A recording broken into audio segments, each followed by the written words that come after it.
Hey guys, welcome back, and for this video I'm going to show you how to clear YouTube cache on iPhone. So first, what you want to do is open up your settings. Once you're there, just scroll down to general right here and scroll down again till you see the iPhone storage option. Then find YouTube app on the list of apps right here. So show all, and here YouTube, just tap on it. What you want to do is go tap on Offload the App. So what this do is this will free up storage used by the app, but keep its documents and data. Reinstalling the app will place back your data if the app is still available in the App Store.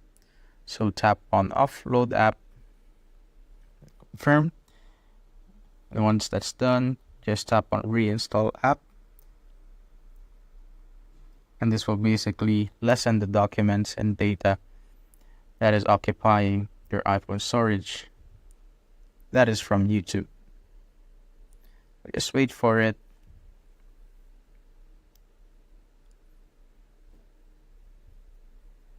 So it may take some time. But once that's all done, as you can see, the documents and data went from 300 MB to 25.6 MB. And that's basically it, guys. If you have found this video helpful, simply leave a like below or subscribe because it helps reach more people. See you on the next one.